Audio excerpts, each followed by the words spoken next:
Are you ready for a pixie book? Come on and listen in. With stories full of wonder, it's time now to begin.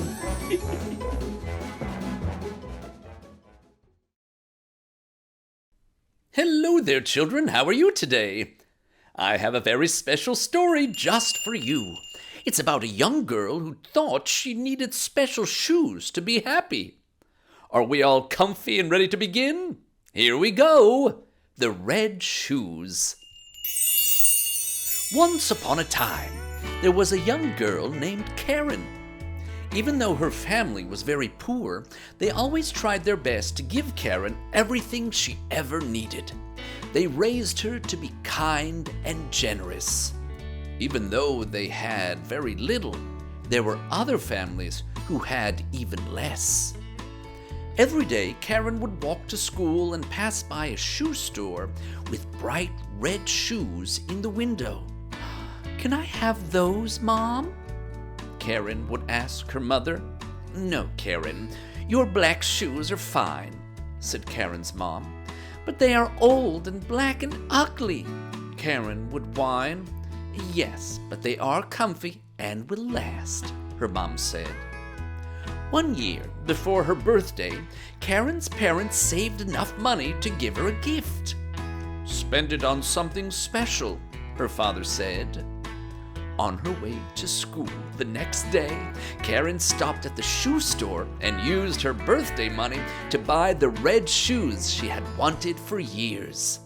The lady at the store said they only had the small size of the shoes, but Karen didn't care. She wanted the shoes and would make her feet fit. Karen put her old black shoes in her backpack and put on her new bright red shoes. As soon as she put them on, she could not stop smiling. The rest of the walk to school, she could tell everyone was looking at her and admiring her shoes.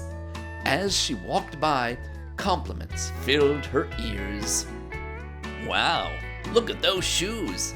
How beautiful. Those are some great dancing shoes." When she got to school, all Karen could think about was her new red shoes. During her classes, when she was supposed to be learning, she was drawing and doodling her shoes. She was busy thinking about her shoes. She didn't listen when her teacher said there would be a test the next day. That day, when she walked home, all she could think about were her shoes. Again, people oohed and awed about her beautiful red shoes. Karen thought about her shoes throughout the evening when she was supposed to be studying for the test. Karen thought about her shoes at night when she closed her eyes at bedtime, and even thought about the red shoes while dreaming. The next morning, Karen's feet hurt from wearing her new shoes all day, but she didn't care. Karen put them back on and walked to school. Listening to everyone's compliments made Karen smile and believe she was beautiful. Even though her feet hurt, she felt like the most beautiful girl in the world. When she got to school, she sat at her desk and was handed the test. I didn't know there was a test today," she told her teacher as she looked around at the other kids writing down the answers. "Well, do your best," the teacher said. Karen tried to focus, but her feet were hurting too much. She only managed to write her name when the time was up. Karen was sad at lunch and was worried about what her parents would say about her test.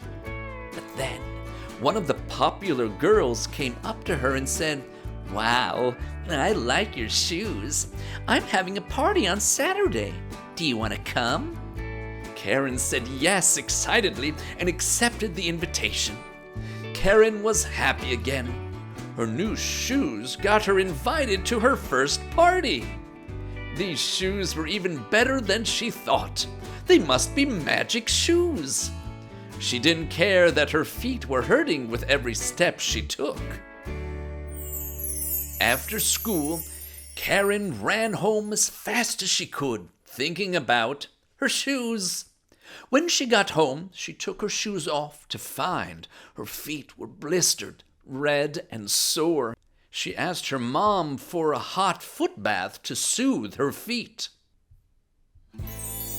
That night, Karen went to sleep thinking about her shoes. The next morning, Karen got ready for the party. She very carefully put her shoes on and began walking to the girls' house for the party. But Karen could barely walk. With every step, tears fell from her eyes. Finally, Karen couldn't take it. She sat on the side of the road crying. "Excuse me, why are you crying?" a little girl asked Karen. "My shoes are hurting my feet. They don't fit, but I wanted them so bad," Karen cried. "Those are very pretty shoes. I wish I had shoes like that, but I don't have shoes," the little girl said. Karen looked at the little girl's bare feet. They were smaller than Karen's and beaten and bruised from walking barefoot. "Here, do you want them?" Karen asked, taking her red shoes off and giving them to the little girl. "Wow, thanks! Well, they fit perfectly!" the little girl squealed and ran off in her bright new red shoes. Karen pulled out her cell phone and called her mom to bring her the old black shoes she had abandoned a few days ago. Putting them on, Karen walked the rest of the way to the party and danced with her new friends all day. No red shoes, no blisters, no hurting feet. In fact, Karen didn't think of the shoes at all. She just thought about how much fun she was having in her old, comfy black shoes. The end. What do you think, kids? I think Karen was raised well by her parents to be kind and generous. See you next time. If you have a story you'd like to hear, then comment below, and I'll ask Storybook if he knows it. Hello, children. Are you ready for a story? Oh, fantastic. Perfect timing, Storybook. Today's story is called The Little Match Girl. This story is a special one because some people think it's sad, while other people think it's happy. No one can seem to settle it. Once upon a time, a little girl lived with her parents in a small house in the city. It was the coldest New Year's Eve in years. The roof of their home had holes in it that they had stuffed with rags. But still, the icy wind got in. Brrr. Sadly, the little girl and her parents were not only cold, but very hungry, for they hadn't eaten in days. The little girl decided she would go out and sell some matches so she could buy food for her family. She loved them dearly, and seeing them suffer broke her little heart. Her parents didn't want her to go out in the cold, but the little girl was determined. Her mother said, "If you must go, at least wear my slippers to keep your feet warm." They're much too big, but they're better than nothing." The little girl set out into the icy streets with a bundle of matches to sell. New Year's Eve parties were happening in the houses all along the street. Warm candlelight spilled from the windows of the homes, along with smells of delicious food, including her favorite roasted chicken. Yum! She was crossing the street when suddenly a carriage charged by. The horses knocked her backwards into a snowbank, and the slippers fell right off her feet. Before she could get up, a stray dog ran over, snatched the slippers in his mouth, and disappeared down an alley. The little girl was too weak to chase the dog, but she was not going to give up. She wandered shivering through the night, crying, "Matches for sale?" But no one bought any. The snow kept falling and the wind howled. The little girl's feet were completely numb, her fingers aching and her ears stinging from the biting chill. She thought of going home, but when she looked around, the snow was so thick that she was lost. She couldn't call her parents because back then, phones hadn't been invented. She finally collapsed in the corner next to a mansion, huddled up against the brick walls in hope of escaping the wind. She struck a match against the brick and warmed her fingers over the bright flame. Then the strangest thing happened. Right there before her eyes appeared a huge fireplace with a crackling, joyous fire that warmed her all over. But the match quickly burned out, and she was left once again in the dark and cold. The fireplace was gone. She struck a second match, and this time she could see right through the bricks into an elegant dining room. There was a long table with a crisp white cloth and beautiful dishes piled with every kind of food she could desire. In the middle was a perfectly roasted chicken. The chicken floated towards her, but just as she reached for it, the match went out. In its place was the cold, wet wall. She lit another match, and this time she saw the biggest and most beautiful of holiday trees, sparkling with pure magic and lights. Those lights reached so high into the sky that they became stars. Just as the flame went out, she saw one of the stars fall. This reminded her of her grandmother, who had always told her that falling stars granted wishes. She missed her grandmother terribly, but when she lit another match, her grandmother was right there smiling at her with rosy cheeks, wearing a toasty shawl. "Grandmother, don't go!" the little girl cried as the match went out. Determined to keep her grandmother near, she scraped the whole handful of matches against the bricks.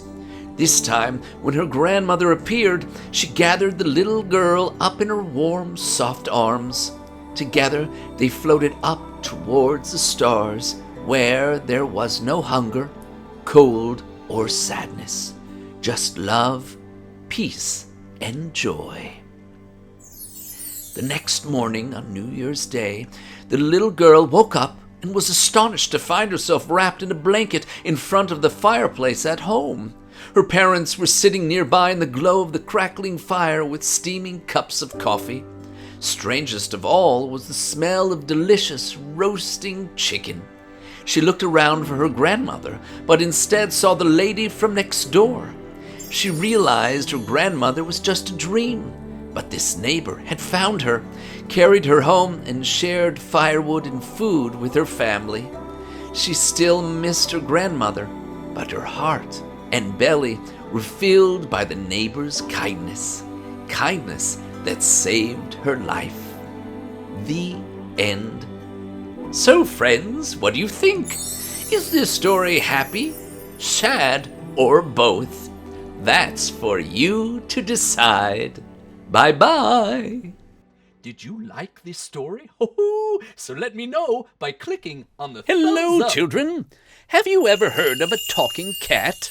Well, today's storybook has a tale that's about just that. It's called Puss-in-Boots. Once upon a time, there was a young man named Carabas. He was very, very poor, and his only possession was a cat, who was also his best and only friend in the world. "I have no family, no food, and no money," said Carabas. "My life situation is really not funny. And to top it off, my best friend is a cat. Now I ask you, how sad is that?" "Carabas, how could you say such a thing?" cried Puss the cat. "It's a well-known fact that a man's best friend is always his cat. And to prove it, I'm going to help you become happy and rich beyond your wildest dreams. All you have to do is buy me a suit of fine clothing." Puss reminded Carabas of the silver coin that his grandfather had given him for emergency use only. "This is an emergency?" said Carabas. "Buying clothes for my cat? Trust me," said Puss. At the tailor, Puss was fitted with the finest of suits, a frilly jacket, a feathered cap, and long leather boots. Puss smiled and admired herself in the mirror. "Of course," she said. "I'll need a bag to go with this, my dear." The next day, Puss-in-boots, for that's what she called herself now, and Carabas hid in the bushes. Puss put bait into her new bag, some parsley and bread, and soon she captured a rabbit and 2 partridges. "I can't wait," Carabas said happily, "to eat the birds and the rabbit, all 3. But Puss said, "Oh, we won't be eating a thing. The rabbit and the birds are meant for the king." "There's no way the king can be as hungry as me," said Carabas. "No way." "Hey, hey," said Puss, "just trust me, okay?" So they went to the palace, but only Puss was allowed inside. "You see," said Puss, "you're just not dressed for a royal visit." "I see," said Carabas, "but it's not quite fair, is it?" So Puss entered the palace all by herself, and when she returned, she had a story to tell. "I saw the king," she said, "and he was very impressed with my boots, coat, and hat, with the way I was dressed. And he was thrilled when I gave him the birds and the rabbit, with kindest regards from the Marquis Carabas." Now you see, to be a marquis is a special thing. It's almost as special as being a king. "Me, a marquis?" said Carabas. "How can that be?" "Trust me," said Puss. "Okay, but I don't look like a marquis," Carabas said, giving his dirty old clothes a pat. "Don't worry," said Puss. "I'm working on that." For weeks, Puss-in-Boots kept delivering birds and rabbits to the king as gifts from the marquis. "This marquis is a marvelous man," said the king. "I want to meet him just as soon as I can." The king said, "In 3 days' time, I'll be in my carriage, touring the countryside." Puss promised on that date the marquis would be by the pond at the edge of the estate. 3 days later, they went to the pond. Puss told Carabas he'd need a bath if he was to see the king. So Carabas removed everything, from his cap to his socks. But when he jumped in, Puss hid the old rags under some rocks. While Carabas was taking his bath, the king's carriage rolled up the path. Puss cried out, "Help! Oh, help! The marquis is drowning!" The king halted his carriage, and his guards ran to the pond. They pulled out Carabas, who had not a stitch on. Puss told the king that while the marquis was bathing, thieves had stolen all of his clothing. The king kept extra clothes in his carriage, so he gave Puss the finest suit to bring to the poor marquis. Carabas dressed and said, "Puss, look at me. I look like a real marquis." And when the king met the new marquis, he was just as impressed as he could be. "Come," said the king, "for a ride in my carriage, and say hello to my daughter, who's available for marriage." Then, much to the king's delight, the marquis and the princess fell in love at first sight. Puss whispered to Carabas, the marquis, "In 1 hour, bring the king and the princess to the ogre's castle." Carabas was afraid of the ogre, a giant beast with evil magical powers. But by now, he knew he should trust Puss in Boots. So Carabas set off with the king and the princess, while Puss went off to the ogre's castle. Because she was such a well-dressed cat, Puss was immediately granted an audience with the ogre. Puss said she had heard the ogre could transform herself into a creature of any size imaginable. The ogre laughed. "Yes, large or small, yes, I can do them all." Then he changed into a roaring lion, and after that, an elephant. "Oh, it's true," said Puss. "You can become a beast as large as a house, but surely not a tiny creature like, say, a mouse?" "I can do anything," cried the ogre, and he became a tiny mouse and ran about the floor. Even though Puss-in-boots was very well dressed, she was still a cat. So she pounced on the mouse, gobbled him up, and that was that. When the royal carriage arrived, Puss in Boots greeted them and said, "Welcome to the castle of the Marquis." The king and the princess couldn't believe their eyes, and Carabas, too, was very surprised. "The castle of the Marquis?" said he. "Well, that would be me. Come on in." And in that castle, the Marquis married the princess, and they and Puss in Boots lived there the rest of their days, happy, well-fed, and very well-dressed. The end. Oh, what a wonderful story! I'll see you next time. If you have a story that you would like to hear, comment below and I'll ask Storybook to find it. Hello there, children. I hope you're all well and happy. Hello, Storybook. It's time to share a story. Oh, our story today is called Peter Rabbit. Once upon a time, there was a young rabbit named Peter. Peter was known to be quite the mischievous rabbit. Well, that means that he would do things he wasn't supposed to do, and oftentimes would get himself into trouble. Peter had 3 siblings named Flopsy, Mopsy, and Cottontail. Every morning after breakfast, their mother would tell them, "Children, it's time to go outside to play." And every day, she would remind them not to go under any circumstances into Mr. McGregor's garden. She would say, "Don't go into Mr. McGregor's garden, because if you do, he will surely spray you with his water hose." The little rabbits loved the carrots and celery and salad leaves that grew in the garden, but they most definitely did not like to be sprayed with a water hose. Mopsy, Flopsy, and Cottontail listened to their mother and decided to play hide-and-seek nearby. They always listened to their mother, but for Peter, this morning was different. It was Peter's birthday, and on his birthday, he wanted to do whatever he wanted. Certainly, he could sneak into Mr. McGregor's garden for a little bit of yummy food on his birthday without getting caught, being the bright and resourceful little rabbit he thought himself to be. And so, as soon as he was outside, Peter quickly made his way to Mr. McGregor's garden before anyone would try to stop him. Mr. McGregor's garden was always full of the best fruits and vegetables a rabbit could ever ask for.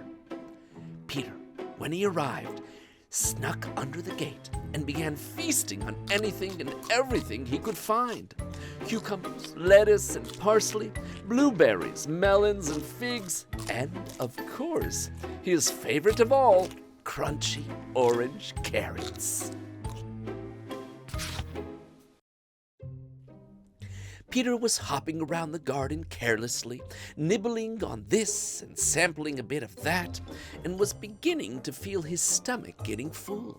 But he just couldn't stop eating. The food was the best he had ever tasted. Finally, Peter was about to take a big bite of a large orange carrot when he heard a low, raspy voice behind him. "Now, what do we have here?" the voice said. Peter turned around slowly to see who the voice belonged to. There, standing many feet taller than him, was old Mr. McGregor. "Aha! A little thief making a mess of my garden. Well, I know just what to do with you," Mr. McGregor said. Mr. McGregor reached down, grabbed his water hose, and pointed it at Peter's face. Peter jumped out of the way just in time and quickly ran over and hid himself in the lettuce leaves. "I can still see you, little bunny," Mr. McGregor roared, pulling his hose towards Peter. Peter knew he couldn't stay where he was, but he didn't know where to go. He couldn't see where the gate was from under the leaves. Peter saw Mr. McGregor's feet right before him and, overcoming his fear, quickly hopped past him to escape. He safely made it to the fence, but the gate was nowhere to be seen. Peter thought he would manage to burrow under the fence, but after only a few swipes, his tummy started hurting. He was so full. He needed to rest to calm his tummy, but he wasn't safe yet. Then he saw a small chipmunk gathering nuts on the other side of the fence. Hello? Could you help me, please? I'm lost and very scared. Where is the gate to the garden? Peter asked the chipmunk. The chipmunk, whose mouth was full of nuts, pointed behind Peter.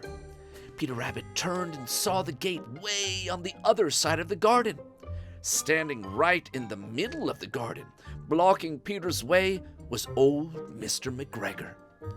Peter, with no other option and his full, aching belly, took off. He zigzagged about the garden, hopping this way and that, desperately trying to make it to the other side as fast as possible. Trying with all his might to not get sprayed with Mr. McGregor's water hose. The gate got closer and closer, and Peter felt like he was almost home free. But just as he made it to the gate and hopped through, he felt a rush of cold water throw him to the ground. Peter was now on the safe side of the fence, which was good, but he was soaked in cold water, which was bad. Peter slowly hopped home, sad, shivering, and with a very sore stomach. When he finally got home and opened the door, his mother, along with Flopsy, Mopsy, and Cottontail, were all waiting for him with balloons and hats and horns. "Happy birthday, Peter!" they all cried. "Look, Peter," Mother said, pointing at the table. "Oh, I've prepared your favorite supper. Sweet roasted carrots, mashed potatoes with hazelnut gravy, and for dessert, bumbleberry pie." But when she turned and saw Peter drenched and shivering, her smile turned into a frown. "Oh, dear me. You went to Mr. McGregor's garden, didn't you? Oh, Peter, how many times have I told you?" Peter suddenly sneezed. "Achoo!" And then he sneezed again. "Achoo!" And again. "Achoo! Okay, birthday boy, it's a hot bath, a spoon of cod liver oil, and straight to bed for you." Later, after his hot bath, Peter got into some warm pajamas. He was still shivering. His mother gave him the cod liver oil, ooh, yuck, and then tucked him into his bed. She then poured him some hot mint tea. The tea did manage to warm him up a bit and soothe his still aching belly. As he was slowly dozing off, he could hear his brothers munching away on his special birthday dinner. That night, Peter swore that he would never disobey his mother again. Achoo! The end. Oh, poor Peter. So remember, children, mothers really do know best. See you next time. Bye-bye. Did you like this story? Oh, then let me know by clicking on the like button. Hello, children. Are you ready for a story? Wonderful, because I'm ready to share one. Here's the storybook. It looks like we're all ready, so let's begin. Today's story is called The Shoes of Fortune. It was a snowy New Year's Eve, and a large party had gathered in the town hall to celebrate. The grand room was decorated with balloons and streamers and lots of twinkling lights. Fragrant logs were crackling in the fireplace, and a full moon shone through the tall windows, casting soft shadows on the gleaming wood floor. The clock struck midnight. Everyone cheered and clapped, and some even kissed.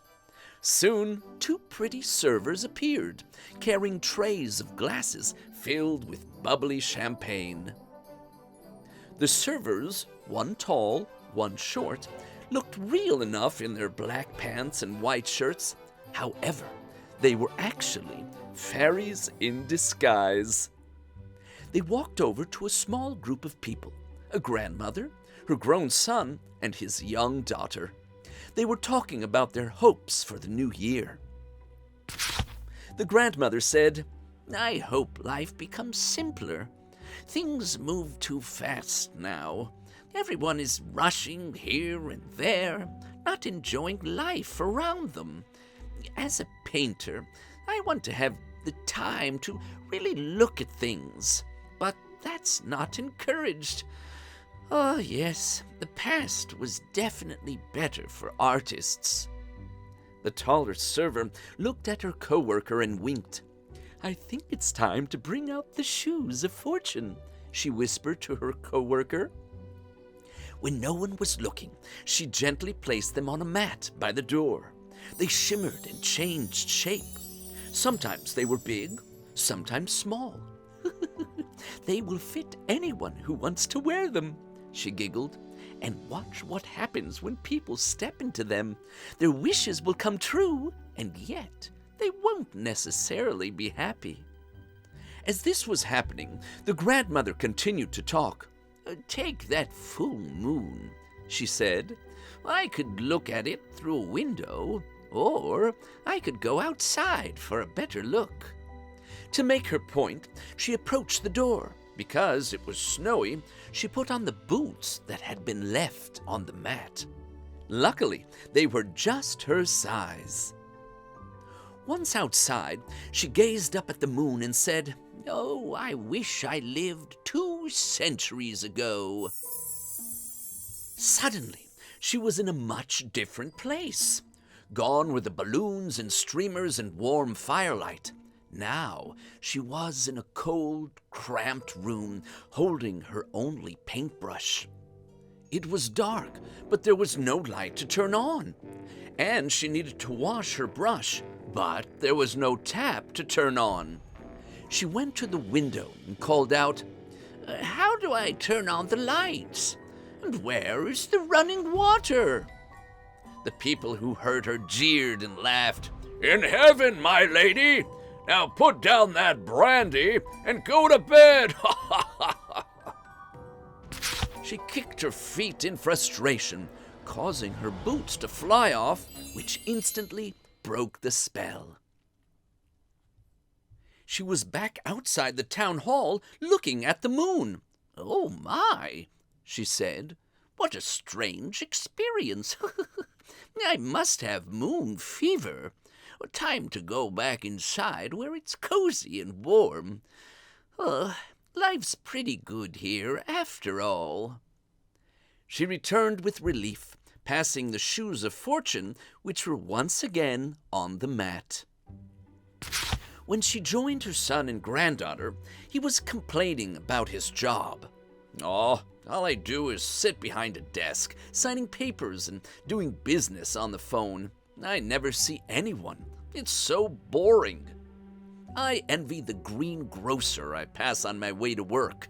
His life seems so much better. He's out in the fresh air, selling potatoes for French fries, apples for apple pie, lemons for lemonade, and he wears comfortable clothes and shoes. Oh, well, just like those," he said, pointing to the shoes on the mat. He ran over and put them on. "Oh, that would be the life. I wish I were a greengrocer."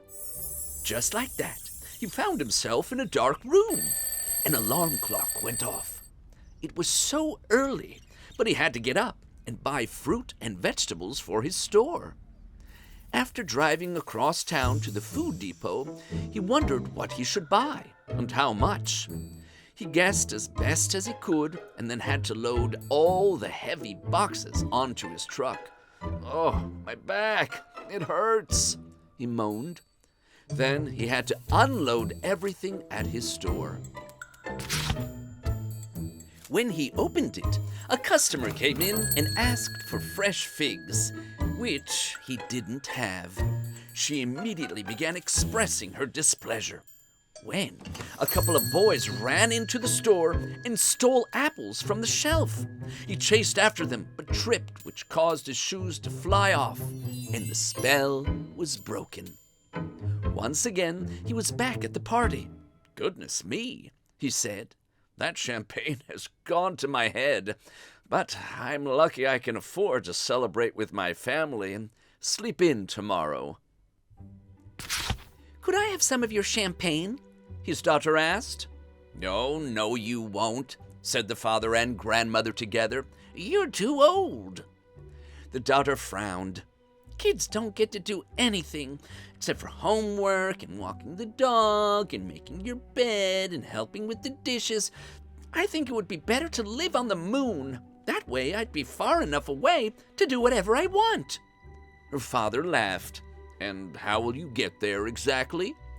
She looked around and saw a bouncy pair of running shoes on the mat. "I'll wear those," she said, and put them on, "and jump all the way there. I wish I was on the moon right now." And so her wish came true. But she quickly discovered that the moon was not a very friendly place. Rocky and dark. She looked around. "There's nothing to do here, and no one to do it with." She looked towards the distant Earth and realized that all her friends and family were there, so far away. It was so cold. She needed to find warmth, so she bounced along looking for shelter, going higher and higher until her shoes flew off her feet. Instantly, she returned to the party, and the shoes were back on the mat. She looked at her father and grandmother, so happy they were all together again. Then she said something no child has ever said before. "I think I stayed up too late. I need to go to bed." As her father and grandmother laughed and hugged her, the tall server looked over at her co-worker and winked. "I believe our work here is done," she said. Then she carefully picked up the shoes of fortune and slipped them into a shimmery bag made of moonbeams. And there the shoes of fortune stayed until the next New Year's Eve party. The end. Oh, what a magical story! I hope you enjoyed it, and I hope all your wishes come true. Well, at least some of them. See you next time! If you like our stories, don't forget to subscribe. Hello there, everyone. Are you ready for a story? Wonderful. Oh, storybook, let's go. Today's story is called How Arthur Was Made King and Won His Kingdom. Once upon a time, there was a very old king who passed away without naming an heir to take over the throne. This meant that the kingdom didn't have a leader to guide the people and keep things running smoothly. There was constant fighting and war over who should be in charge because everyone wanted to be king. There was, however, one person who was respected by all, no matter how much they fought amongst themselves. Merlin, the wise wizard, was older than anyone could remember, with a white beard down to his knees and eyes that shone mysteriously. People had been complaining to him that a king must be chosen and peace restored. One morning, something strange appeared in the town square.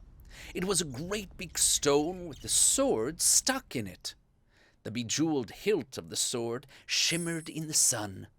Most of the blade was deep in the stone, but what could be seen of it had these words etched on it: "Whoever pulleth this sword out of this stone is the rightful king." The news spread quickly around the kingdom.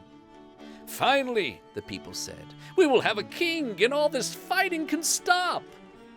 Many people believed themselves to be worthy of ruling the kingdom and wanted to try pulling the sword from the stone. First, a hulking knight in shining armor strutted into the town square. His arm muscles were as big as tree trunks. "This will be easy," he said, and pulled on the sword. It didn't move. Embarrassed, he tried again, with both hands, yanking until sweat dripped from his face. But still, the sword didn't budge. A lady pushed him away, saying, "Oh, let me try." She grabbed the sword, but it didn't budge. Frustrated, she pulled harder and harder until her hand slipped and she fell backwards right onto her behind. Ouch! And so it went. Person after person tried to draw the sword from the stone, and not even one of them came close to succeeding. Some were angry, some were tired, and some were just plain confused. But they all gave up eventually. There the sword stayed as they continued to live without a king. On New Year's Day, Merlin arranged a big tournament to take place. Every villager joined in the competitions, or at least watched. Among them was Sir Ector and his sons Kay and Arthur. When Arthur was just a tiny baby, Merlin had taken him to Sir Ector, who was known for being a caring father. Merlin asked that he raise Arthur like his own son, promising Sir Ector that one day he would understand why. Sir Ector trusted wise Merlin and loved Arthur just as he did all of his children. As they rode their horses to the tournament, Kay suddenly cried out, "Oh no, I forgot my sword. I can't compete without it. Arthur, would you mind returning home to get it for me?" Arthur, happy to help his big brother, quickly rode back. But when he got home, he found himself locked out of the house because he'd forgotten his key. Oh no! As he passed back through town, he saw the sword in the stone. Since he was just a kid who loved to daydream, he hadn't been paying attention to all the fuss about it. All he knew was that he needed a sword for his brother. And so he jumped off his horse, grabbed the sword, and, easy as can be, pulled it from the stone. Thinking nothing of it, he raced to catch up with his family and gave it to Kay. Kay and Sir Ector could hardly speak when they saw little Arthur with the bejeweled sword. "Where did you get this?" asked Kay. "I found it sticking out of a rock in town," Arthur shrugged. Sir Ector and Kay suddenly bowed down to Arthur, who was confused. "Why are you bowing to me? Is this a joke?" he asked. They told Arthur the news about the sword and what it meant. "You're the new king," Sir Ector said. "Let's tell Merlin at once." Forgetting about the tournament, they rushed to find the wizard in his library. "Merlin, young Arthur is our new king," they cried. Strangely, Merlin was not surprised. He just smiled and stroked his long beard. "But this can't be true," Arthur said. "I'm too young to be a king. Surely among all the people living in the kingdom, there's someone better suited than I." "Arthur, it's time you knew," Merlin answered. "You are actually the son of the old king. When you were a baby, I sent you to Sir Ector so that no one would know you were heir to the throne and try to harm you. But now you're 16 and ready to take your rightful place as king." Arthur was dumbfounded. But Ector is my father," he said, "and Kay is my big brother." Sir Ector said, "You will always be my son, and Kay will always be your brother. That will never change. But what Merlin says is true. You are related to the late king. The sword in the stone proves it." When the announcement was made that this ordinary boy was to be king, there was a gigantic uproar. "We don't believe this young boy is meant to be king. It's just a trick," they cried. "We demand proof." "Ah, as you wish," Merlin said. Arthur put the sword back into the stone and then pulled it out again easily. However, the people were not convinced and wanted to try again themselves. The same people as last time came forward. Sweating and grunting, they pulled at the sword, but it stuck fast in the stone. When they fell down exhausted, Merlin declared, "Now you can see that Arthur is the rightful king." Arthur approached the stone and again easily removed the sword. A cheer broke out among the crowd. "All hail King Arthur! All hail King Arthur!" However, there were those who didn't think this could be so. "He isn't a mighty fighter like I am," one said. "Look how little he is." "Oh, he isn't as clever as me," said another. "He's too young to be a fair ruler." "He certainly doesn't look royal," said another. "He can't rule the kingdom wearing those rags." Soon the people of the kingdom split into two camps. One felt Arthur should not be king. The other supported Arthur. The battle that erupted between them would go down in history. Using swords, shields, horses, and any weapons they could find, the revolting army launched a vicious attack against Arthur and his supporters. However, Arthur was clever and fair and knew how to outsmart them. His army won the battle, and he turned out to be a smart, strong leader after all. And that is how young Arthur got to be king. Many adventures awaited him after that, but those are stories for another time. The end. Ah, such a classic tale. Oh, I'm so excited to share more stories with you. See you soon.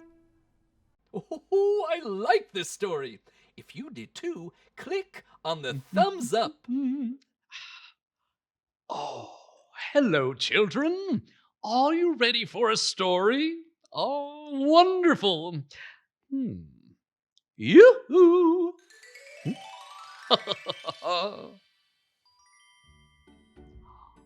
Once upon a time, in a small village nestled in the hills, there lived a shepherd boy.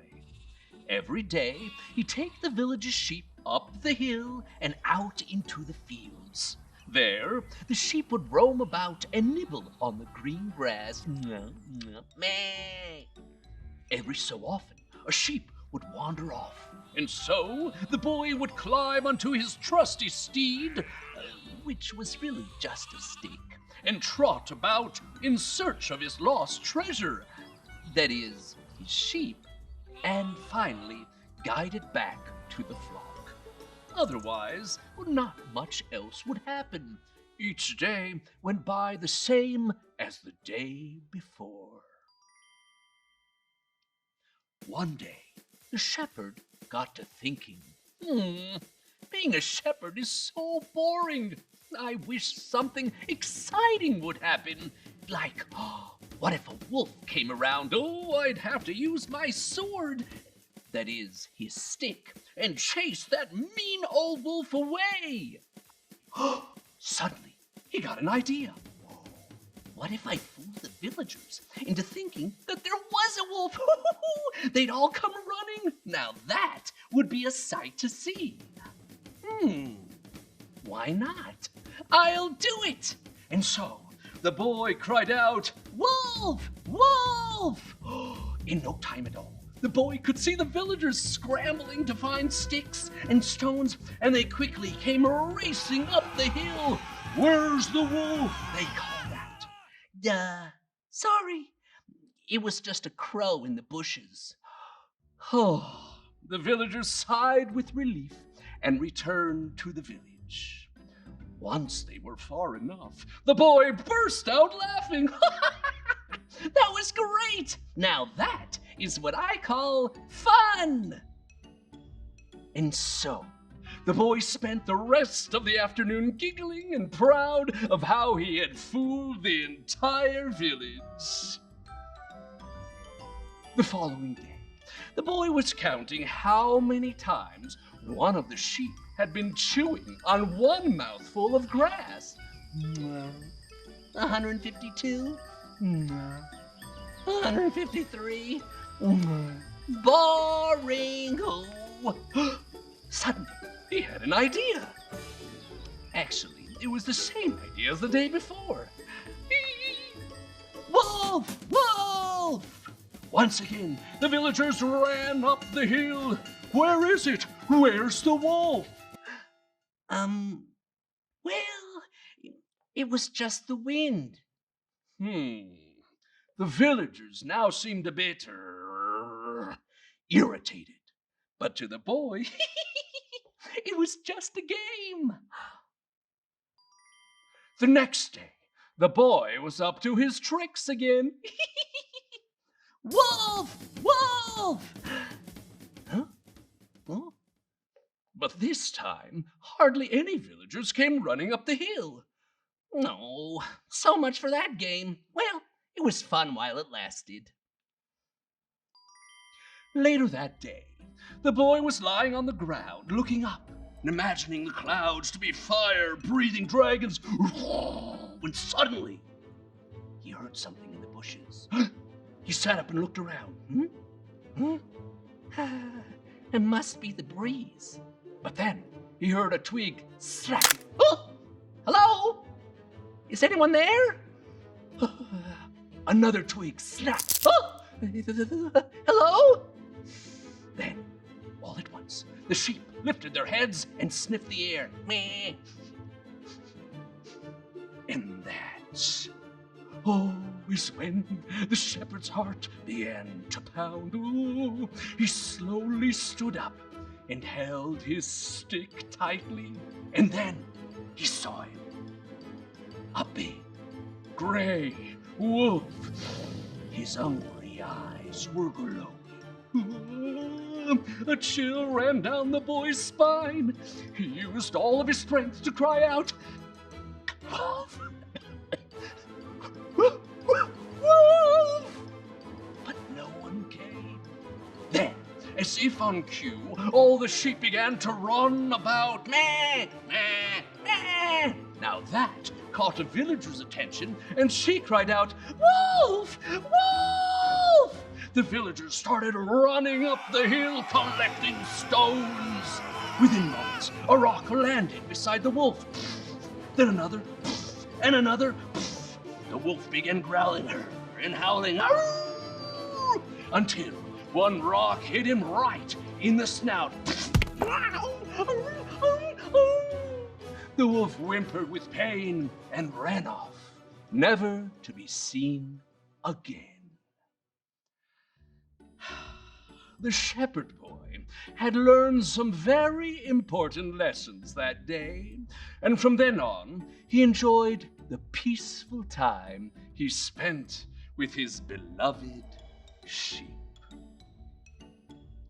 The end. Come on now, it's time to go to sleep. He doesn't want to go to sleep. He's so full of stories. He has so much energy. Shh, shh, time to sleep. You too, good night. Shh. Oh, what a lovely story! If you think it's lovely too, then click on the like button.